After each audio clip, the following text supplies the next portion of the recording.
വിശുദ്ധ യോഹന്നാൻ എഴുതിയ സുവിശേഷം അധ്യായം 19 വാക്യങ്ങൾ 31 മുതൽ 37 വരെ. പാർശ്വം പിളർക്കപ്പെടുന്നു.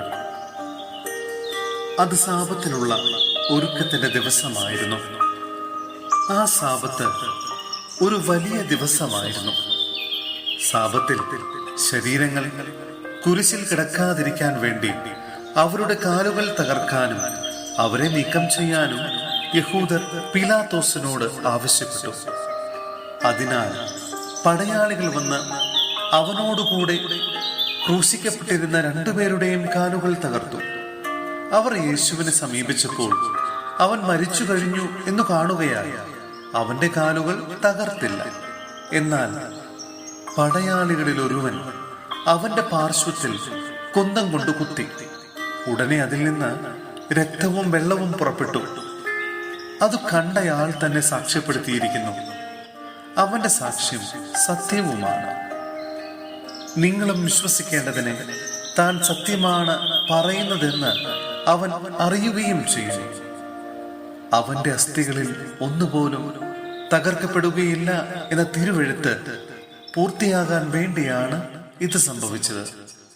മറ്റൊരു തിരുവെഴുത്ത് പറയുന്നു, തങ്ങൾ കുത്തിമുറിവേൽപ്പിച്ചവനെ അവർ നോക്കി നിൽക്കുന്നു. സഹോദരരെ, ഹെബ്രായർക്കുള്ള ലേഖനം അധ്യായം 10 വാക്യങ്ങൾ 19 മുതൽ 24 വരെ. ഉപദേശവും മുന്നറിയിപ്പും. എന്റെ സഹോദരരെ, യേശുവിന്റെ രക്തം മൂലം വിശുദ്ധ സ്ഥലത്തേക്ക് പ്രവേശിക്കാൻ നമുക്ക് മനോധൈര്യമുണ്ട്. എന്തെന്നാൽ തന്റെ ശരീരമാകുന്ന വിധിയിലൂടെ അവൻ നമുക്കായി നവീനവും സജീവവുമായ ഒരു പാത തുറന്നു തന്നിരിക്കുന്നു.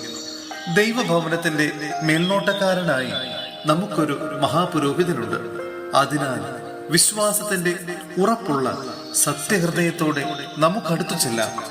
ഇതിനെ ദുഷ്ടമനസാക്ഷിയിൽ നിന്ന് നമ്മുടെ ഹൃദയത്തെ വെടിപ്പാക്കുകയും ശരീരം ശുദ്ധജലത്താൽ കഴുകുകയും വേണം. നമ്മോട് വാഗ്ദാനം ചെയ്തിരിക്കുന്നവൻ വിശ്വസ്തനാകയാൽ നമ്മുടെ പ്രത്യാശ ഏറ്റുപറയുന്നതിൽ നാം സ്ഥിരതയുള്ളവരായിരിക്കണം. സ്നേഹത്തോടെ ജീവിക്കുന്നതിനും നല്ല കാര്യങ്ങൾ ചെയ്യുന്നതിനും പരസ്പരം പ്രോത്സാഹിപ്പിക്കാൻ എങ്ങനെ കഴിയുമെന്ന് നമുക്ക് പര്യാലോചിക്കാം.